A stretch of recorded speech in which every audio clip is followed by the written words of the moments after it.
Estamos en una época en que nuestro bienestar y nuestra salud mental es tema, por suerte. Por eso hablamos tanto aquí en Sanamente de este asunto.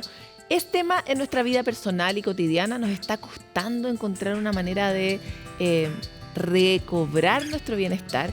Y también es un tema muy habitual en el ámbito del trabajo.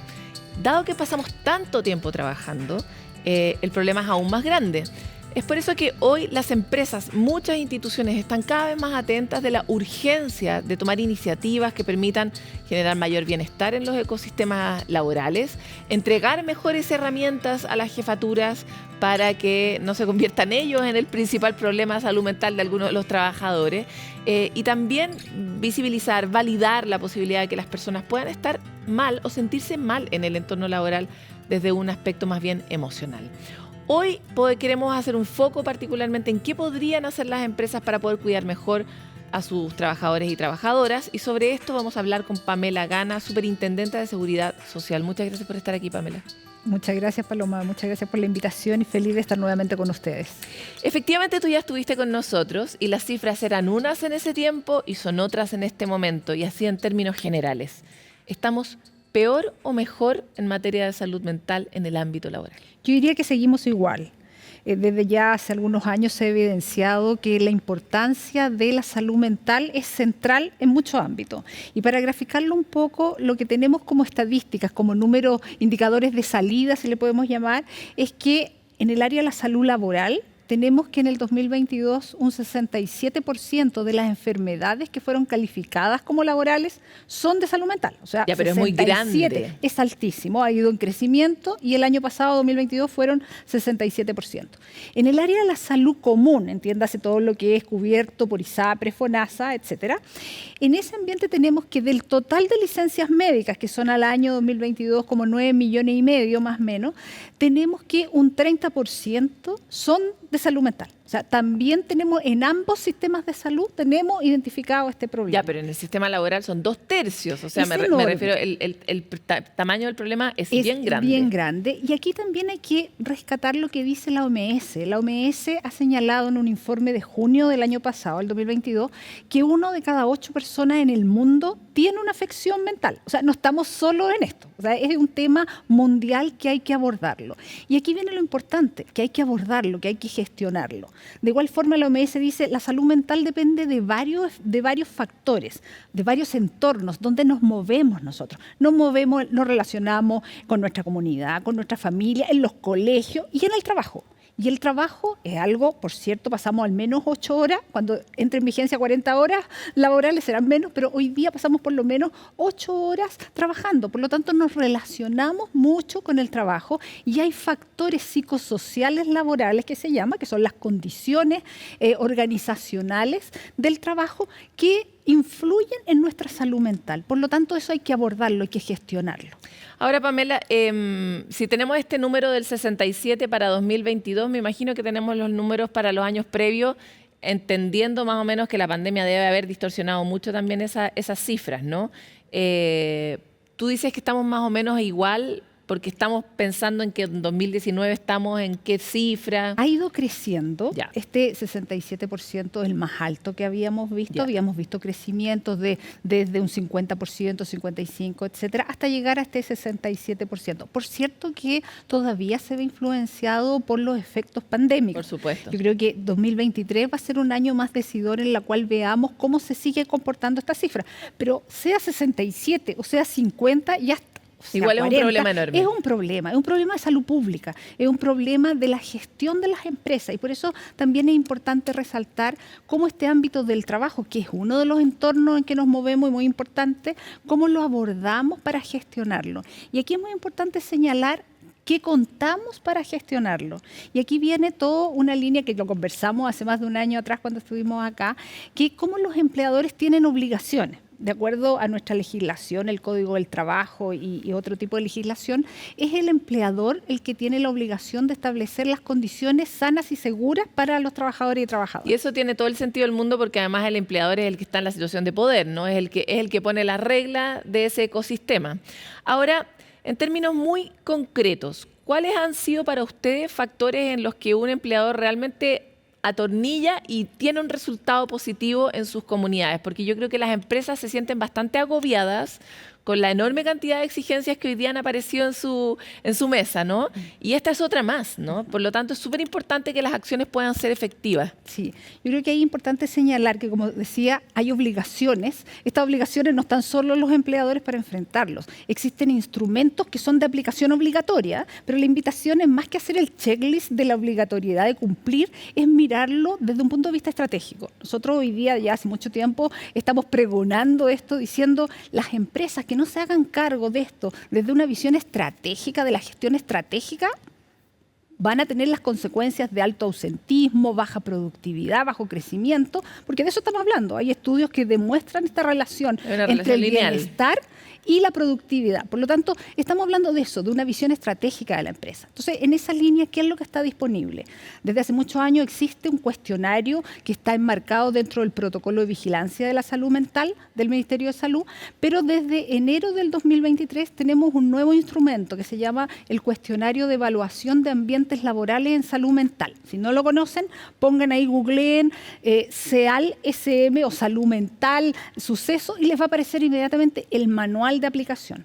El manual de aplicación muestra muy claro qué es este instrumento. Es un cuestionario que está enmarcado dentro de una metodología. Y aquí es re importante señalar los pilares de esta metodología. Son principalmente dos. Primero, tener una visión preventiva. O sea, no esperemos tener en nuestra empresa un 50% de los trabajadores que ha tenido una enfermedad de salud mental, sino que actuemos antes. Por lo tanto, una mirada preventiva. Apliquemos toda esta metodología. Esa es la visión preventiva, evitar, ¿no es cierto? Como decía la abuelita, mejor prevenir que curar. Y el segundo pilar es la participación, el diálogo social al interior de la empresa. Esto no se hace solo desde el Departamento de Recursos Humanos, no, se hace con un involucramiento de la alta gerencia, por cierto, pero se hace con los trabajadores y trabajadoras. Por eso la metodología establecer un comité de aplicación que es de representación de trabajadores y empleadores y llevar a cabo el proceso. El proceso es primero explicarle a los trabajadores y trabajadoras para qué es esto, para que crean, para que confíen, para que respondan. Hacer los procesos del cuestionario, después analizar los resultados. Todo esto se hace a través... Y hacer algo con el resultado. Exacto, hacia allá voy.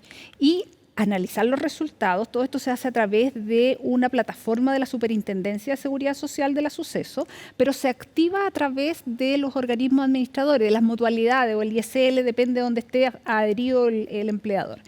Y se analizan los datos y ahí vienen discusiones de qué podemos hacer con estos resultados. Y ahí es bien importante señalar que este nuevo cuestionario fue perfeccionado versus el anterior y estamos muy contentos porque nosotros hacemos harta difusión con grupos de trabajadores, de empleadores, especialistas en recursos humanos y están bastante satisfechos de cómo fue cambiado, cómo es el enfoque nuevo. Y se incorporaron, son en total 12 dimensiones que miden. Dimensiones como, por ejemplo, carga de trabajo, vulnerabilidad en el trabajo, compañerismo, violencia y acoso, etcétera. Y por lo tanto, ¿qué es lo que se busca? Es que se identifique muy bien cuál de esas dimensiones son las que están en mayor riesgo, cuántos trabajadores, qué porcentaje de trabajadores están los reportan de una cierta manera. Pamela, de estas 12 dimensiones, ¿cuáles son las más críticas? Nosotros, de acuerdo a los estudios que hemos hecho, este cuestionario empezó en enero, pero lo hicimos, lo validamos, como se dice, en la población chilena y con esos resultados hicimos análisis estadísticos que hacen nuestros especialistas y encontramos principalmente que son 4 de estas dimensiones, no hay que subestimar el resto, por cierto, son las más críticas. Una es reconocimiento y claridad de rol. En el fondo, que los trabajadores sepan que son valorados, que su trabajo es valorado, pero que también sepan cuál es su trabajo. Por muy absurdo que suene, muchas veces los trabajadores o trabajadoras no saben cuál es su función y lo mandan a otras funciones que pueden ser, los descolocan un poco. Y ese riesgo además va en aumento porque con la manera en la que se está desarrollando el mundo, están surgiendo cada vez más estos trabajadores como multipropósito. Exacto. Por lo tanto, eso probablemente va a aumentar como problema. Exacto, pero lo importante es que el trabajador, por último, si tiene varias funciones, sepa cuáles son esas varias funciones y que tal día a lo mejor hace esta otra y este día esta otra, etcétera, y que esté bien controlado aquello. Entonces, y el reconocimiento, como ya señalaba, también es importante. Uno siempre relaciona el reconocimiento como a remuneración, pero también hay otro tipo de reconocimientos permanentes, también reconocimiento de pares. Siempre uno uno sabe en el trabajo, hoy no, si esta persona es como lo hace bien, reconozcámoslo en ese sentido. Esa es una dimensión que es muy importante. Lo otro es el compañerismo, pero el compañerismo entendido como un apoyo social, como el apoyo en el trabajo, como el equipo de trabajo. Y en ese sentido es muy importante también que ese equipo de trabajo, ese trabajo en equipo funcione para que cuando yo estoy haciendo un trabajo y hay algo que no sé hacer, el otro me pueda explicar, me pueda ayudar, yo me sienta apoyado en ese otro. Creo que eso también es muy importante, al igual que todo lo que es la comunicación en los equipos de trabajo, que todos se sientan informados de cuál es el propósito general de la empresa. ¿Comunicación es un tercer ámbito? No, está dentro del compañerismo, del apoyo social de los compañeros. Compartir información. Claro, compartir información va dentro de eso. El otro es el tema de vulnerabilidad en el trabajo, entendida esta como yo tengo miedo, por ejemplo, de exigir mis derechos, también de que me echen, pero va más allá, no solo el despido, sino que también va, yo puedo exigir mis derechos. Yo sé que, no sé, ¿sabe qué? Tengo derecho a salir a colación, estoy inventando algo. Puedo decir, ¿sabes qué? No he podido salir, este es mi horario de trabajo, etcétera. ¿Puedo yo tener esas instancias? Y en ese sentido, en esa dimensión también entra como propicio, o no pongo trabas, para que haya un desarrollo sindical, por ejemplo. Que también permita esa conversación más bilateral entre trabajadores y empleadores. Y por último, la otra dimensión que es muy importante, que si bien la sufren muy pocos dentro de esta muestra que hicimos para la validación de este nuevo cuestionario, es la acoso y violencia en el trabajo. Eso, si bien pocos la sufren, cuando la sufren... ¿Pocos cuántos? Lo que pasa proporcionalmente. Es poco, era como un 2% dentro de la muestra. Pero cuando la sufren, el efecto en la salud mental es gravísima. Porque obviamente estamos hablando de violencia y acoso en el trabajo. Aquí es importante recalcar que la violencia también puede venir de varias fuentes. Una violencia externa, por ejemplo, a la cual están muchas veces sujetos las personas que atienden público en cualquier lugar o en servicios de salud, etcétera. Esa también es violencia, pero violencia externa. Ahora, también se puede recibir violencia de los pares o violencia también de las jefaturas, por cierto. Por lo tanto, aquí, ¿qué es lo que hay que hacer? Nosotros siempre decimos, lo primero es establecer una política al interior de la empresa de tolerancia cero. De cero, que se diga expresamente, aquí no hay ningún espacio para tolerar la violencia contra los trabajadores y trabajadoras. Y estos son los mecanismos, primero, de control. ¿Qué es lo que vamos a hacer? Vamos a conversar de los temas. ¿Qué es lo que vamos a hacer? Establecer mecanismos de denuncia cuando esa violencia ocurra, que los trabajadores y trabajadoras crean en esos mecanismos de denuncia, muy importante, porque una cosa es que esté escrito en el papel, pero otra es que tenga la credibilidad. Y que cuando ocurre sea abordada de una manera creíble, que se vea que hubo una investigación y sanción cuando corresponda. Yo diría que esas son principalmente las 4 dimensiones más importantes. Igual además el asunto de la violencia tiene un efecto como contagioso en el ecosistema, ¿no? O sea, si uno ve que a alguien, aunque no sea uno el objeto de violencia, si ves que a tu compañero lo están tratando de manera violenta, eso genera un entorno laboral que es muy precario, ¿no? Además genera un entorno laboral de permisividad. Por eso es tan importante el visualizar esto de cero tolerancia, desde la alta gerencia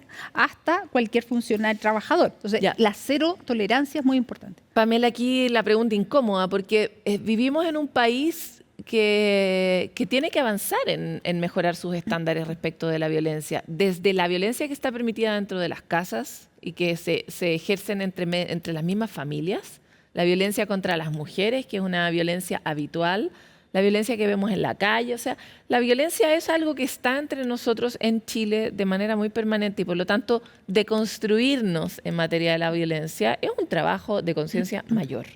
Y ahí entonces, ¿ustedes han podido mapear cuál es la disponibilidad de los gerentes, de los dueños de empresas, etcétera, a trabajar en estos ámbitos específicamente? Primero yo diría que no es solo desde la gerencia, sino que parte como política pública desde el gobierno. El gobierno hizo toda la tramitación para ratificar el convenio 190 de la Organización Internacional del Trabajo, OIT, que el convenio 190 es sobre violencia y acoso laboral.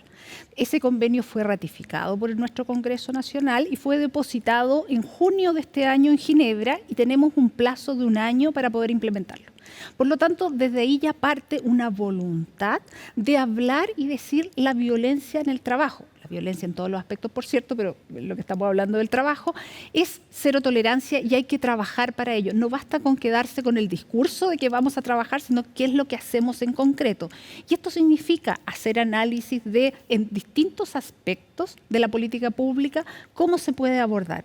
En nuestro ámbito, que es la seguridad y salud en el trabajo, que lo tenemos muy visualizado y así lo hemos difundido por mucho tiempo, que la salud mental no es un tema del trabajador o la trabajadora, de un tema personal, sino que es un tema organizacional. Y desde ese punto de vista estamos impulsando que se siga abordando desde la evaluación con este tipo de cuestionarios, con intervenciones claras. Y ahí yo di algunos ejemplos en la conversación que hemos tenido, pero los invito a mirar nuestro manual, porque ahí aparece pregunta, área por área, dimensión por dimensión. Pero las empresas ¿cuáles pueden ser? ¿Están disponibles? Están disponibles en la medida que están entendiendo, y yo creo que cada vez lo entienden más, que esto no es algo del trabajador o la trabajadora, es algo organizacional, porque significa pérdidas para mí. Nosotros publicamos hace poco un estudio que hablaba, o unas estadísticas que hablaban respecto de los días perdidos por salud mental en el ámbito laboral, de la salud laboral.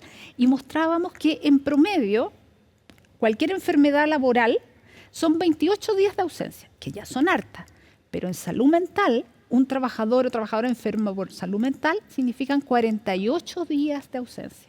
Entonces, estamos hablando de, cualquiera que se te enferma por algo laboral son 28, que ya es alto.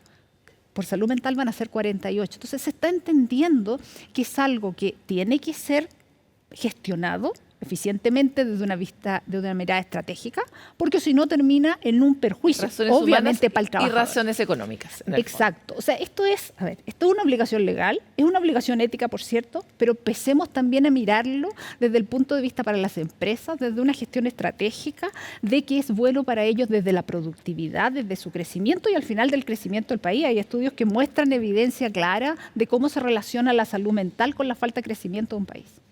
Pamela, te quiero agradecer mucho por esta nueva visita a Sanamente. Esperamos tenerte ahí para ver si nos mejoran las cifras en el futuro. Perfecto, muchas gracias, Paloma.